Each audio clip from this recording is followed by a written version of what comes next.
Students 2022-এর যে কোশ্চেনটা সেটাতে যে ভেনচিত্র এবং সম্ভাব্যতা রয়েছে, মানে মেইন তোমাদের যে 15 মার্কসের লজিক, তো সেটা আমি একটু করে দিয়েছি। যেহেতু তোমরা অনেকেই চেয়েছো, আমি একটু সময় বের করে খুব তাড়াতাড়ি করে তোমাদের জন্য একটু করে দিচ্ছি। দেখো, প্রথমে দিয়েছে ভেনচিত্রের সাহায্যে বৈধতা বিচার, ঠিক আছে। তো এই প্রথমেরটা কিন্তু খুব জটিল দিয়েছে, তোমাদের পক্ষে করা এটা খুবই কষ্টের। যাই হোক, দেখো, যদিও সে অভিযোগ করে যখনই সে অসুস্থ হয় তার স্বাস্থ্য চমৎকার, সুতরাং সে অভিযোগ করবে না। তো এখানে আমাদের দেখো একটা কথা, মানে ব্যাপার রয়েছে এখানে, যখনই সে, এটার অর্থ কি তোমরা অনপেক্ষ বা নিরপেক্ষ বচন নিশ্চয়ই করেছো, এইভাবে সময় ধরে করতে হয়। তার জন্য আমি প্রধান আশ্রয় বাক্যটা দেখো কি রেখেছি, সকল সময় যখন সে অসুস্থ হয় এমন সময় যখন সে অভিযোগ করে। এই যে অসুস্থকে আমি আগে রাখলাম এই কারণে, সে অসুস্থ হলেই কিন্তু অভিযোগ করে, আগে তার অভিযোগ আসছে না, আগে তার অসুস্থ হওয়া আসছে, তারপর তার অভিযোগ করা। তার জন্য আমি অসুস্থকে আগে রাখলাম। নেক্সট, অপ্রধান আশ্রয় বাক্য দেখো, যেহেতু আমি সময় ধরে করেছি আমাকে এখানে সময়টা রাখতে হলো। কোনো সময় নয়, এমন সময় যখন সে অসুস্থ হয়। তাহলে এখানে আমার রয়েছে দেখো, তার স্বাস্থ্য চমৎকার, তাহলে সে কি সুস্বাস্থ্যের অধিকারী, তাই তো। কিন্তু এখানে আমার রয়েছে অসুস্থ, তো অসুস্থ তো আমি উদ্দেশ্যের জায়গায় বসিয়েছি, এখান থেকে তো চেঞ্জ করা সম্ভব নয়। তাই আমি এইখানে এটা কিন্তু সদর্থক বচন বা বাক্য হিসেবে রয়েছে, এটাকে আমি ন অর্থকে নিয়ে গেলাম। এ রয়েছে, একে আমি ইতে নিয়ে গেলাম, কি করলাম না বিবর্তন করলাম। সেটা আমি লিখে দিলাম যে কোনো সময় নয় এমন সময় যখন সে অসুস্থ হয়। স্বাস্থ্য মানেই, স্বাস্থ্য চমৎকার মানেই সে সুস্বাস্থ্যের অধিকারী, তাহলে সুস্বাস্থ্যের অপোজিট শব্দ হচ্ছে অসুস্থ। আচ্ছা, বা স্বাস্থ্যের অধিকারী নয় মানেই সে অসুস্থ। এবার সিদ্ধান্ত যেটা আছে সেটা বসিয়ে দিলাম, কোনো সময় নয়, না আছে, তার জন্য বিশেষ নর্থক বচন হলো কোনো সময় নয় এমন সময় যখন সে অভিযোগ করে। তো এবার ধরলাম যখন সে অসুস্থ হয় এম, অভিযোগ করে পি, কোনো সময় এস, বা সময় বললেও হবে, কোনোটা আমাদের পরিমাণক যেহেতু এটা না দিলেও চলবে, শুধু সময়টা বললেও হবে, ঠিক আছে। তো এবার বুলীয় লিপি এ বচন, যেহেতু এতে এখানে দেখো আমাদের অসুস্থ যদি এম হয় তাহলে এটা হচ্ছে এম, আর সময় যখন সে অভিযোগ করে এটা হলো পি, আর সময় হচ্ছে এস, এখানে সময় এস, যখন সে অসুস্থ হয় তাহলে এটা হচ্ছে এম, আর এটা হলো পি। তাহলে আমাদের বুলীয় লিপি কী হলো, এম এম পি। তাহলে এর ফর্মুলা কি, M P bar equal to 0 হবে। এর ফর্মুলা কি হবে, এখানে এস আর এম আছে, এস এম ইকুয়াল টু 0, আর সিদ্ধান্তে তো তাই আছে ই বচন, তার জন্য হলো এস পি ইকুয়াল টু 0। এবার ভেনচিত্র আঁকবো, দেখো ভেনচিত্র আঁকলে কি হবে। তো প্রথমে আমার M P bar equal to 0, তাহলে এম আর পি এর রিলেশন, এখানে ধরবো এস নেই, তাহলে এম আর পি এর, আমি তোমাদের এর আগের ইয়ারটা যখন করেছি তখন বলেছি সব সময় দেখবে কমন অংশ কোনটা, এম পি এর কমন অংশ এটা, এটা বাদ দিয়ে এই দিকের পুরোটাই পি এর অংশ আর এদিকের পুরোটাই এম এর অংশ। তাহলে আমাদের এম ইকুয়াল টু 0, এম এর মধ্যে আমাদের শেডটা পড়বে, পিতে নয়, তাহলে কমন অংশ অবশ্যই বাদ পড়বে, কারণ কমন অংশে তো পি এরও জায়গা রয়েছে, তাই না। তাহলে এম ইকুয়াল টু 0 হয়ে গেল। এবার নেক্সট যেটা রয়েছে ই বচন, এস এম ইকুয়াল টু 0, তাহলে এস এম মানে এস এম বলতে এস এম এর কমন অংশ বোঝাচ্ছে, এস আর এম, এখানে কিন্তু আর পিকে আমরা দেখব না, এস আর এম এর কমন অংশ হচ্ছে এটা, এখানে আমাদের শেডটা পড়তে হবে। তো শেডটা এস আর এম এর কমন অংশে দিলে আমাদের অলরেডি অর্ধেকটা শেড পড়ে গেছে, আর এই বাকি অংশে শেড পড়বে, তার জন্য আমি শেডটা যেহেতু এইভাবে পড়েছে আমি একটু অন্যরকমভাবে দিচ্ছি, তাহলে বোঝা যাবে যে এটার ওপরও আরেকটা শেড পড়েছে, শেডের ওপর দিয়ে শেড দেওয়া যায়। এবার ইতে দেখো কি বলেছে, S P is equal to 0, তাহলে এস পি এর কমন অংশে শেড করা চাই। তো এসপি এর কমন অংশ কোনটা? সিদ্ধান্ত হচ্ছে এসপি এর কমন অংশে আমাদের শেড পড়তে হবে সিদ্ধান্তে। তো এখানে কমন অংশের অর্ধেকটা শেড পড়েছে, কিন্তু বাকি অর্ধেকটা আমাদের শেড পড়েনি, সাদা রয়েছে। তাহলে বোঝা যাচ্ছে যে আমরা সিদ্ধান্ত পেলাম না, অর্থাৎ আশ্রয় বাক্য অঙ্কিত হওয়ার পর আমরা সিদ্ধান্ত পেলাম না। তাহলে ন্যায়টি অবশ্যই অবৈধ ন্যায়। অবৈধ ভেনচিত্রের সাহায্যে নিরপেক্ষ ন্যায়টি অবশ্যই অবৈধ। আর লেখার সময় লিখতে হবে, আমি আগেই বলে দিয়েছি, যেহেতু আশ্রয় বাক্য অঙ্কিত হওয়ার পর সিদ্ধান্তের অঙ্কিত অংশ পাওয়া যাচ্ছে না, তাই ন্যায়টি অবৈধ। নেক্সট আতে দেখো কি রয়েছে, কোনো সুস্থ মস্তিষ্কের সাক্ষী নিজেকে অপরাধে জড়িয়ে ফেলে না, কিন্তু কোনো কোনো সাক্ষী নিজেকে অপরাধে জড়িয়ে ফেলে, সুতরাং কোনো কোনো সাক্ষী অসুস্থ মস্তিষ্কের।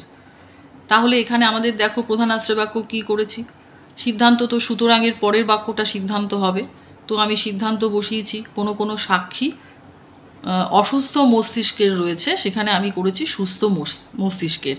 কেন করেছি সেটা আগেরগুলো দেখলে বুঝতে পারবে। প্রধান আশ্রয় বাক্য দেখো কি রয়েছে, কোনো সুস্থ মস্তিষ্কের সাক্ষী নয় এমন যে নিজেকে অপরাধে জড়িয়ে ফেলে। অপ্রধান আশ্রয় বাক্যে রয়েছে কোনো কোনো সাক্ষী হয় এমন যে নিজেকে অপরাধে জড়িয়ে ফেলে। তো আমাদের এখানে দেখা যাচ্ছে যে সুস্থ মস্তিষ্কের, এখানে সুস্থ মস্তিষ্কের একটা কথা রয়েছে, আবার এদিকে অসুস্থ মস্তিষ্কের, তাই তো? তাহলে দু রকম হয়ে গেল। তাহলে আমাদের যে কোনো একটাকে আরেকটার মতো নিয়ে আসতে হবে। তাহলে এখানে যেহেতু সুস্থ মস্তিষ্কের এই শব্দটা উদ্দেশ্যর জায়গায় রয়েছে, এখান থেকে চেঞ্জ করতে আমাদের অসুবিধা। আমি কেন বলেছিলাম অসুবিধা? তাহলে আমাদের আবর্তন করতে হয়, তারপরে আবার বিবর্তন করতে হয়, কিন্তু সেটাতে অনেকটাই সময় নষ্ট হয়ে যাবে এবং প্রবলেমও বেশি বাড়বে।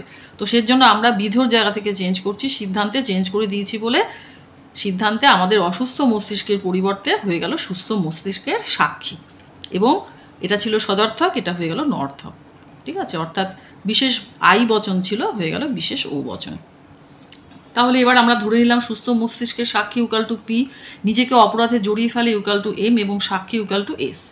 বুলীয় লিপি দেখো কি হলো, পি এম ইকুয়াল টু 0, ই বচন রয়েছে। আচ্ছা, এম কোনটা? অপরাধে জড়িয়ে ফেলে এম। পি হচ্ছে সুস্থ মস্তিষ্কের সাক্ষী, ঠিক আছে, আর শুধু সাক্ষী হচ্ছে এস। এস অপরাধে জড়িয়ে ফেলে এম, আর এটা হচ্ছে পি। তাহলে আমাদের পি আর এমকে নিয়ে ব্যাপার রয়েছে প্রধান আশ্রয় বাক্যে। পি এম ই মানে হচ্ছে পি এম ইকুয়াল টু 0, এই যে পি এম ইকুয়াল টু 0। তারপরে হচ্ছে অপ্রধান আশ্রয় বাক্যে রয়েছে এস আর এম, আই বচন। আই বচনের ফর্মুলা কি? S am not equal to 0, এই যে S am not equal to 0। সিদ্ধান্তে কি আছে? এস আর পি। এস আর পি আমাদের কি হবে সিদ্ধান্তে? এস পি বার, মানে এর উল্টোটা হবে, এতে ছিল আমাদের, এতে হয় S P bar equal to 0, এখানে হবে অপোজিটটা, অর্থাৎ S P bar not equal to 0। এবার দেখো ভেন চিত্র আঁকছি। ভেন চিত্র আঁকতে গেলে দেখো কি করতে হচ্ছে, প্রথমে পিএম, তাহলে পিএম এর কমন অংশে 0, অর্থাৎ শেড। পিএম এর কমন অংশ হচ্ছে এটা, শেড দিয়ে দিচ্ছি।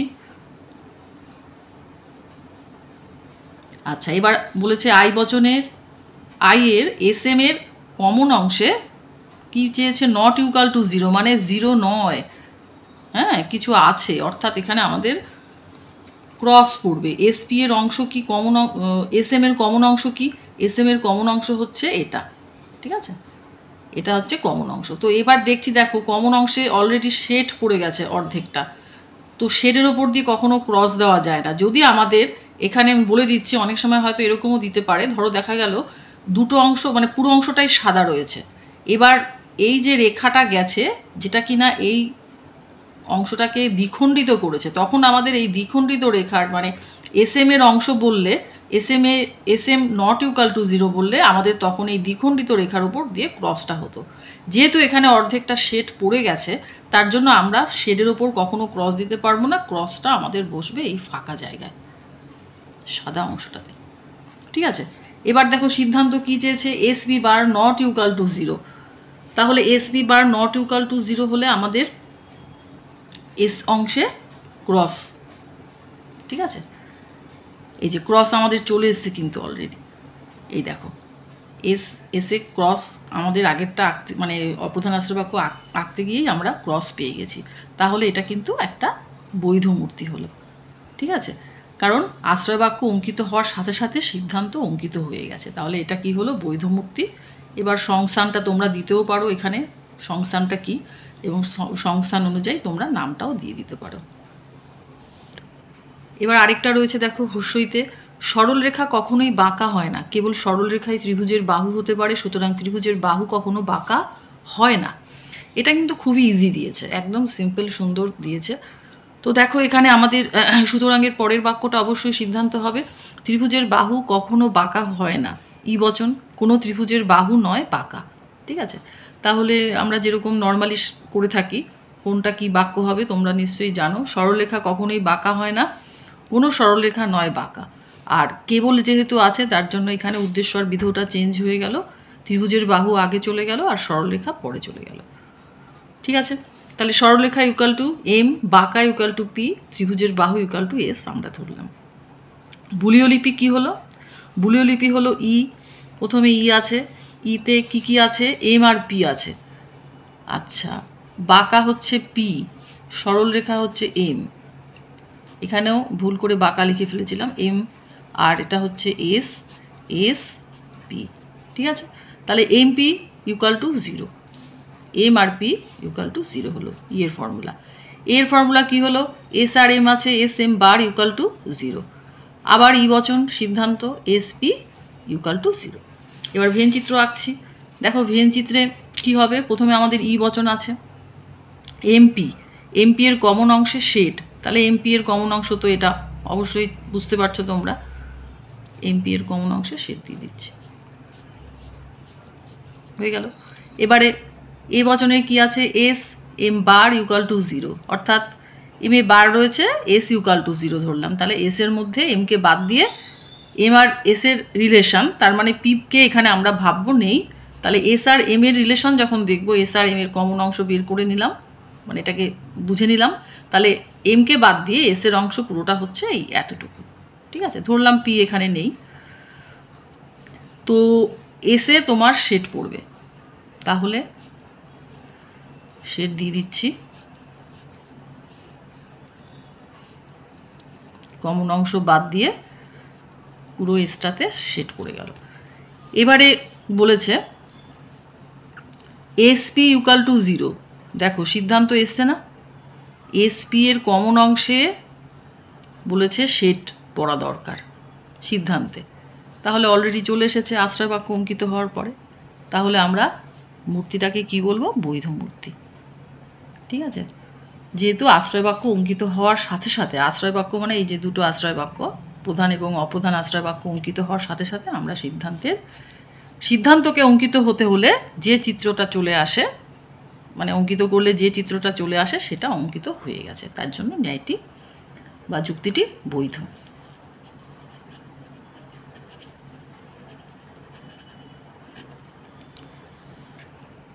আচ্ছা, এবার দেখো 3-এর খতে কি দিয়েছে? বুলীয় লিপিতে রূপান্তর করো ও ভেন চিত্রে প্রকাশ করো।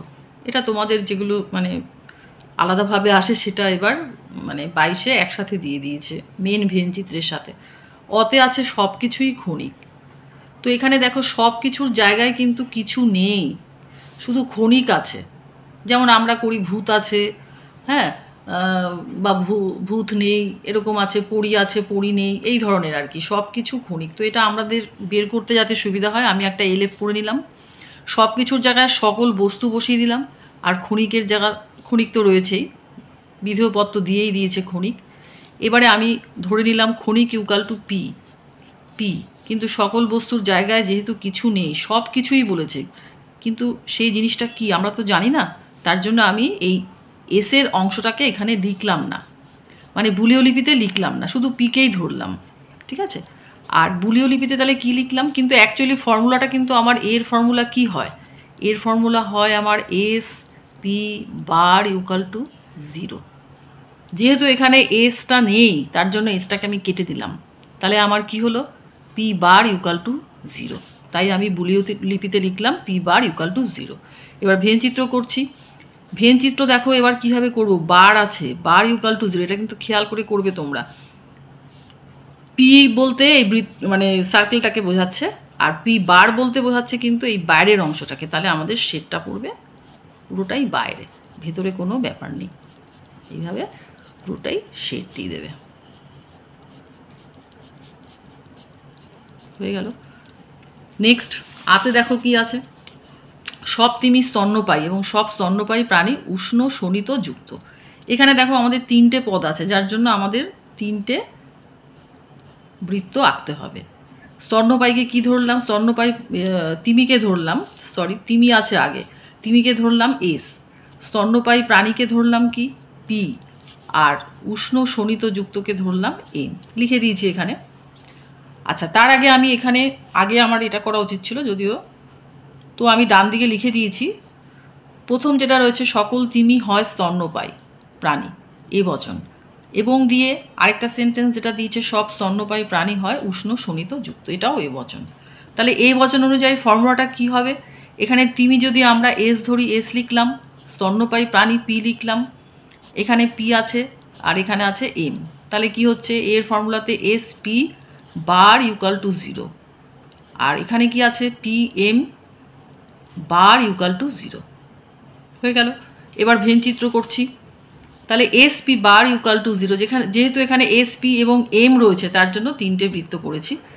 তাহলে S P bar equal to 0 মানে এস আর পি এর অংশ বোঝাচ্ছে এস পি এম। আচ্ছা, এস আর পি এর কমন অংশ হচ্ছে এটা, তাহলে এস ইকুয়াল টু 0 মানে শুধু এসে শেড পড়বে। হয়ে গেল না, আরেকটু দিতে হবে, এই এত পর্যন্ত। আচ্ছা, এবার P M bar equal to 0 মানে এম নয়, কিন্তু পিতে আমাদের, এমকে বাদ দিয়ে পিতে আমাদের শেড দিতে হবে। তাহলে পি আর এম এর রিলেশন দেখতে হবে। এখানে পি আর এম এর সম্পর্কের কথা বলা হয়েছে। এমকে বাদ দিলাম, এই অংশটাকে বাদ দিলাম, তাহলে পিতে শেড পড়লে কি হচ্ছে, এই অংশে পুরোটা শেড পড়ে যাচ্ছে। হয়ে গেল। ঠিক আছে, তাহলে আমাদের বুলীয় লিপিতে রূপান্তর ও ভেনচিত্র প্রকাশ আমরা কমপ্লিট করলাম।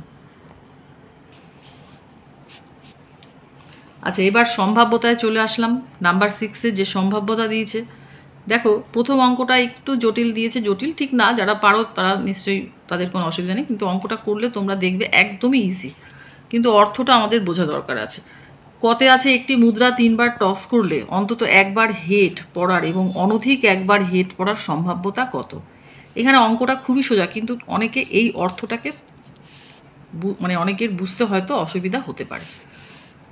তো এখানে দেখো, এই অঙ্কটা যদি আমরা এইভাবে করি, এই যে তোমরা সিসি 9-এ সত্য সারণী অবশ্যই জানো, করেছো, তো সেখানে আমাদের যখন 3টি লেটার থাকে, অর্থাৎ পি কিউ আর, তখন আমরা কটা সারণী করি, টোটাল 8টা সারণী করি। আর যখন পি কিউ থাকে তখন আমরা 4টে সারণী করি, মানে সারি, তাই তো। পিতে কি করি, টিটি এফ এফ, আর কিউতে কি করি, টিএফ টিএফ। যেহেতু এখানে 3টি রয়েছে, 3বার বলেছে, তার জন্য আমি প্রথমবার, দ্বিতীয়বার, তৃতীয়বার, এবং পি কিউ আর থাকলে যেমন 8টা সারি হয়, এখানেও তাই 8টা সারি হলো। 8টা সারিতে দেখো আমি কি করলাম, 8টা সারিতে আমরা কি করতাম, পি এর জায়গাতে 4টে টি, 4টে এফ, কিউ এর জায়গাতে 2টো টি, 2টো এফ করে আমরা মোট টোটাল 8টা সারি করতাম। আবার আর এর জায়গায় 1টা টি, 1টা এফ করে আমরা অঙ্কটা করতাম। তো এখানেও আমাদের একই রকম প্রসেসে হবে। এখানে আমরা হেড লিখলাম 4টি এবং টি লিখলাম 4টি প্রথমবার, দ্বিতীয়বার আবার 2টো হেড, 2টো টেল, 2টো হেড, এইভাবে চলে গেল 2টো টেল। আর তৃতীয়বারও ঠিক ওরকমভাবেই 1টা হেড, 1টা টেল, এইভাবে একটা একটা করে বসলো, টিএফ এর মতন। ঠিক আছে, তো এবার দেখো আমাদের এই অন্তত কথাটার অর্থ বুঝতে হবে। অন্তত একবার, এই কথাটার অর্থ হচ্ছে একবার হতে পারে, কিংবা একের বেশি বার। একের বেশি বার মানে বলতে কি বোঝাচ্ছে, আমাদের তো এখানে 3বার করা হয়েছে, তো সেটা 2ও হতে পারে, 3ও হতে পারে। ঠিক আছে, তাহলে আমরা দেখছি আমাদের অনুকূল ফল কি হতে পারে, 1 অথবা একের বেশি বার। এই যে একের বেশি বার মানে এখানে দেখো 3বার হয়েছে, এখানে 2বার, তাহলে এটা হলো, এটা হলো। আচ্ছা, এখানেও 2বার, একবার টেল আছে, এই যে 2বার হেড, তাহলে এটাকেও নিতে হবে। আচ্ছা, এবার এখানে একবার, আমাদের একবার বলেছে, 2বার টেল আছে, তাহলে এই সারণীটাও নিতে হচ্ছে। টি আছে, এইচ আছে, এইচ, তাহলে দুবার হেড, এই সারণী হলো। এবারে পঞ্চম সারি, এটা হ্যাঁ পঞ্চম সারিতে টি আছে প্রথমে, তারপরে এইচ, অন্তত এই যে একবার আছে, তাহলে এই অংশটাকে নিলাম। এবারে দেখো সপ্তম সারিতে আছে টি, টি, এইচ, এখানেও একবার, তাহলে এটাও হলো। কিন্তু অষ্টম সারিতে দেখো তিনটেই টি, একবারও এইচ নেই, তাহলে এই অংশটা বাদ চলে গেল। তাহলে আমাদের টোটাল কবার হলো 7 বার, অনুকূল ফল হলো 7, আর মোট বিকল্প হলো 8। 8 কেন হলো? এই 8টা সারির জন্য মোট বিকল্প 8 হলো। তাহলে আমাদের সম্ভাব্যতা বের করতে হলে কি করতে হবে? 7/8। একে তো আর কাটাকুটি করা যাচ্ছে না, তাই এটাই অ্যান্সার হলো। এবার দেখো এর সাথে আমাদের আরেকটাও দিয়ে দিয়েছে অঙ্ক, অনধিক একবার। এই অনধিক কথাটার অর্থও কিন্তু বুঝতে হবে। অনধিক একবার মানে হচ্ছে এক অথবা একের কম বার। এক মানে তো আমরা জানি, একের কম বার মানে যে সারিতে কোনোবারই হেড পড়েনি, সেটাকেই বোঝাচ্ছে একের কম, মানে 0 বার। ঠিক আছে, তাহলে দেখো এখানে আমাদের কোথায় একবার হেড আছে, একবার দুবার, এটা হবে না। এখানেও দুবার আছে, এখানেও দুবার আছে। আচ্ছা, এইখানে দেখো একবার, হ্যাঁ। আচ্ছা, এখানে দেখো দুবার হেড, এটা হবে না, এটা হচ্ছে, ঠিক আছে।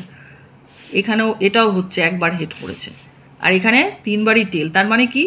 একের কম বার মানে কি? এখানেও আমাদের এই সারণীটাও ধরতে হচ্ছে। তাহলে এটা একবার হলো, দুবার, 3বার, এবং এই সারণীটা 4 বার, কারণ এখানে এইচ নেই একবারও। আমাদের বলেছে যে এক অথবা একের কম বার, তাহলে একের কম বার মানেই 0 বার, মানেই এখানে কোনো এইচ নেই, এটাই বোঝাচ্ছে। তাহলে টোটাল আমাদের অনুকূল ফল কত হলো? 4, আর মোট বিকল্প হলো কত? 8। তাহলে সম্ভাব্যতা কি হবে? 4/8। কাটাকুটি করলে কি হচ্ছে? 2 দিয়ে 2/4, আবার একে কাটলাম, 1/2 অ্যান্সার হলো।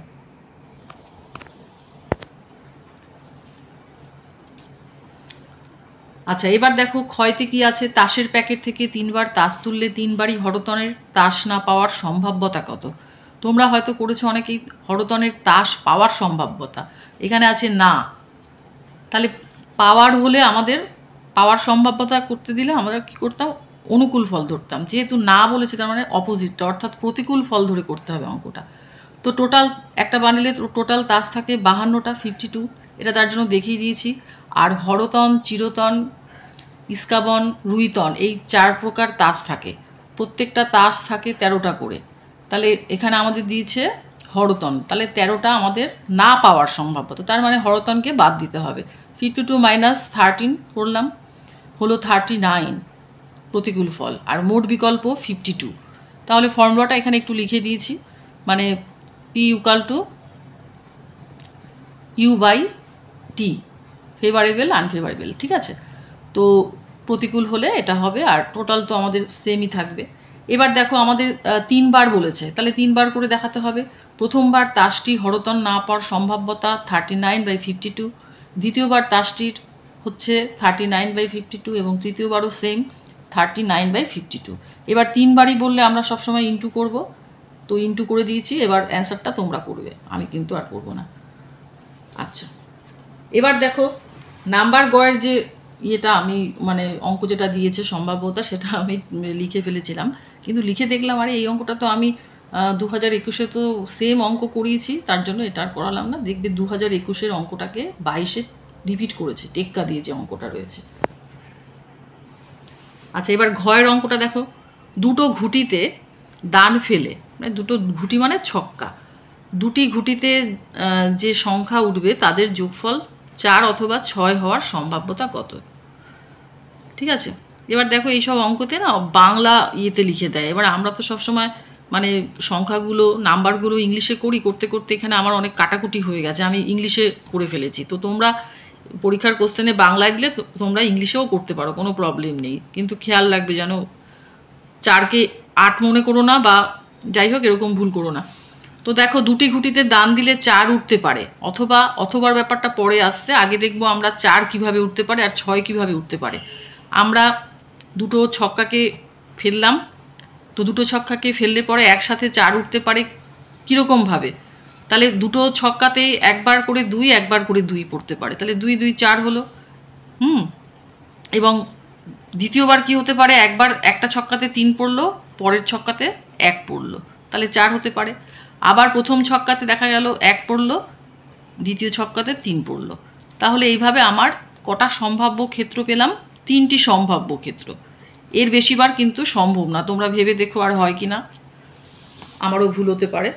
আচ্ছা, তাহলে এই অনুযায়ী আমি অনুকূল ফল করলাম 3, আর দুটো ঘুঁটির মোট বিকল্প হচ্ছে, তাহলে একটা ছক্কায় থাকে, এই যে ইংলিশে লিখে ফেলেছিলাম আবার কেটে দিয়েছি, 6 এবং আরেকটা হচ্ছে 6, তাহলে 6 6 36 ইন্টু কেন হলো? যেহেতু আমাদের এটা দ্বিগুণ করে বেড়ে যায়, দ্বিগুণ করে বেড়ে যায় মানে হচ্ছে 6 স্কোয়ার হয়ে যায়, তাহলে 6 6 36 হলো। তাহলে সম্ভাব্যতা কি হবে? 3/36। তাহলে কাটাকুটি করলে কি হচ্ছে? 3 12 36, 1/12 হলো। এবার আমাদের তাহলে 4-এরটা বেরিয়ে গেল, এবার আমরা 6-এরটা বের করবো। দুটো গুটিতে দান দিলে 6 উঠতে পারে 5টি সম্ভাব্য ক্ষেত্রে। কি করে করলাম দেখো, তাহলে এখানে তো যেহেতু 6 হচ্ছে, তাহলে অনেক রকমভাবে হতে পারে, এটার থেকে অন্তত বেশি হবে আগেরটার থেকে। 3 3-এ 6 হতে পারে, 5 1-এ 6 হতে পারে, 1 5-এ হতে পারে, মানে প্রথম ছক্কায় 1 পড়লো, পরের ছক্কায় 5 পড়লো একসাথে। এবারে 4 2 হতে পারে, 2 4, মানে এটা হচ্ছে প্রথম ছক্কা, এটা হচ্ছে দ্বিতীয় ছক্কা। ঠিক আছে, তাহলে এই আমরা 5টা সম্ভাব্য ক্ষেত্র পেলাম। তাহলে এই ক্ষেত্রে আমাদের দেখা গেল অনুকূল ফল হলো 5 এবং মোট বিকল্প তো সেমই থাকছে 36, তাহলে সম্ভাব্যতা কত হলো? 5/36। তো দুটোর আমরা বের করে নিলাম। এবার আমাদের শেষ যেটা বলেছিলাম পরে আসছে, অথবা থাকলে কি করতে হয়? আমাদের প্লাস করতে হয় বা যোগ করতে হয়। তাহলে তাদের যোগফল 4 অথবা 6 হওয়ার সম্ভাব্যতা কত হবে? এই যে 1/12 বসিয়ে দিয়েছি, প্লাস করেছি, পরেরটা বসিয়ে দিয়েছি 5/36। লসাগু করবে, 12 আর 36-এর লসাগু 36 হয়। তাহলে এবার উপরে 3 যোগ 5 হলো, 8/36 হলো, কাটাকুটি করে 4/18, তারপরে হলো 2/9। হ্যাঁ, তাহলে এটা হলো অ্যান্সার। আচ্ছা, সিসি 8-এর যে 2021-এর যে কোশ্চেনটা তোমাদের আমি সলভ করে দিয়েছি, সেখানে আমি বলেছিলাম যে ডেসক্রিপশান বক্সে আমি একটা লিঙ্ক দিয়ে দিয়েছি, যেখানে নিরপেক্ষ বচনে রূপান্তর করো খুব সুন্দরভাবে করে দিয়েছি, যাতে তোমরা বুঝতে পারো সেইভাবেই। তো সেখানে অনেকগুলো আমি বচন দিয়েছি, আশা করি ওখান থেকে তোমরা কমন পেয়ে যাবে। জানি না তোমরা দেখছো কি না, তবে আমি এই 22 সালে যে কটা রয়েছে আমি একটু তোমাদের মুখে চট করে বলে দিচ্ছি। দেখো, প্রথমটা রয়েছে অয়ে রয়েছে আদর্শ নিরপেক্ষ বচনে রূপান্তর করো। অনপেক্ষ আর নিরপেক্ষ একই কথা। সে যখনই যেতে তখনই উৎসব করে, তাহলে যখন তখন মানে সময় ধরে করতে হবে। তাহলে সকল সময় যখন সে যেতে হয়, সময় যখন সে উৎসব করে। আয় কি আছে? খুব কম মানুষই স্বার্থপর নয়। কম, কদাচিৎ, ক্বচিৎ, খুব কম, এর সাথে যদি নয় থাকে তাহলে সবসময় উল্টোটা হয়ে যায়, অর্থাৎ এটা সদর্থক বচন হয়ে যাবে, বিশেষ সদর্থক। কোনো কোনো মানুষ হয় স্বার্থপর। হর্ষইতে কি আছে? সুন্দর বস্তু চির আনন্দদায়ক। তাহলে সকল সুন্দর বস্তু হয় চির আনন্দদায়ক। দীর্ঘইতে আছে পারদ ছাড়া সব ধাতুই কঠিন। নির্দিষ্ট করে বলা হয়েছে, তাহলে এখানে আমরা সকল ধাতু ব্র্যাকেটে দেব, পারদ ছাড়া হয় কঠিন। খুবই সোজা, এগুলো তোমরা 12-এ পড়েছ। আর হর্ষুতে আছে কেবল মুষ্টিমেয় ভারতীয় ছাত্র বিজ্ঞানী। এটা একটু ঘুরিয়ে, মানে তোমাদের এখনকার যে লজিক অনুযায়ী এলএফগুলো এখন কিছু কিছু নতুন নিয়ম তোমরা করেছ, সেগুলো সেই অনুযায়ী দিয়েছে। মুষ্টিমেয় থাকলে তো তোমরা জানোই, কিছু ভারতীয় ছাত্র বিজ্ঞানী, তোমরা সেখানে আই বচন করে দিতে পারো, কিন্তু এখানে কেবল এই শব্দটা যুক্ত করেছে। তাহলে আমাদের কিন্তু এটাকে দুটো সেন্টেন্স করতে হবে। একটা হবে আই বচন, কোনো কোনো ভারতীয় ছাত্র হয় বিজ্ঞানী, আরেকটা হবে ও বচন, কোনো কোনো ভারতীয় ছাত্র নয় বিজ্ঞানী। এইভাবে করতে হবে। তো আশা করি তোমাদের এই যে লজিকগুলো একটু হেল্প করে দিলাম, তোমাদের অবশ্যই উপকারে লাগবে। তো ভালো লাগলে তোমরা অবশ্যই চেষ্টা করো যাতে তোমরা ভালোভাবে পরীক্ষা দিতে পারো। এবং যদি এই তোমাদের ভিডিওটা ভালো লাগে, অবশ্যই লাইক করো এবং বন্ধুদের শেয়ার করো।